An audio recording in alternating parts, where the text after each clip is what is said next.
King Ahab and Queen Jezebel ruled the land, but they turned everyone away from God. They told the people to worship Baal, a statue claiming he controlled the rain, but Baal was just pretend. Because of this, the land suffered. No rain, no crops, only dust and thirst. But God had a helper, Elijah. Elijah loved God and listened to him. God told Elijah to confront King Ahab and show everyone who the real God was. So Elijah challenged Ahab to a contest on Mount Carmel. "Let's see whose God is real," Elijah declared. The king agreed, and everyone gathered on the mountain. On one side, 450 prophets of Baal, dressed in their finest. On the other, Elijah alone, but with God. Elijah explained the rules. "We'll each build an altar and prepare a bull sacrifice, but we won't light the fire. We'll pray, and the God who answers with fire is the true God." The people agreed. It was a fair contest. Excitement and nerves filled the air. Everyone was ready to see who would win. Elijah wanted the people to remember God's love and come back to him. So the stage was set for the great God contest. The prophets of Baal prepared their altar, but Elijah stood quietly, trusting God. The people watched, waiting for a sign. Would Baal answer, or would the true God show his power? The mountain was silent, everyone holding their breath. The contest was about to begin. Elijah's faith was strong. The people's hearts were uncertain. But God was ready to show who he really was. The God who rescues, the God who loves, the God who is real. The prophets of Baal went first. They prayed, chanted, and danced from morning till noon. "Oh Baal, hear us!" they shouted. But nothing happened. No fire, no answer. The sky was silent. They shouted louder, leaped and twirled, but still nothing.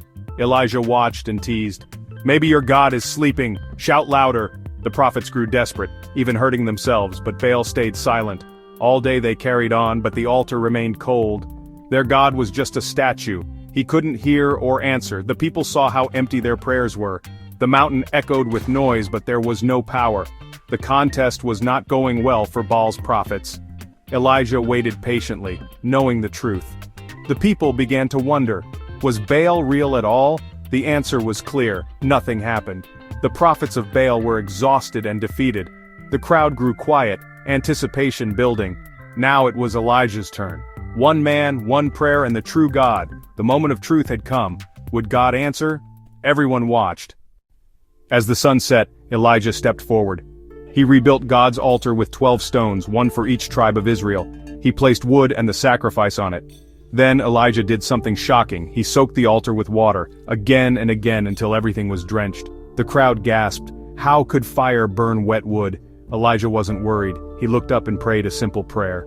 "Lord, let everyone know you are God. Turn their hearts back to you." No shouting, no dancing, just faith. Elijah trusted God completely. The people watched, silent and amazed as the altar dripped with water, impossible to light. But Elijah knew nothing was impossible for God. He prayed from his heart, asking God to show his power and love. The mountain was still. The people waited. Elijah's faith was unshaken. He believed God would answer. The contest reached its climax. Would God send fire? The people's hearts pounded. Elijah finished his prayer. The moment had come. All eyes were on the altar. Suddenly fire fell from heaven. God's fire burned up the sacrifice, the wood, the stones, even the water in the ditch. In an instant everything was gone.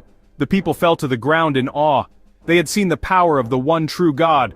"The Lord, He is God!" they cried out together. Their hearts turned back to Him. Then Elijah said, "Seize the prophets of Baal! Don't let anyone get away!" So the people captured them all. Elijah had shown them God's love and strength. God didn't need shouting or dancing. He listened to a simple prayer.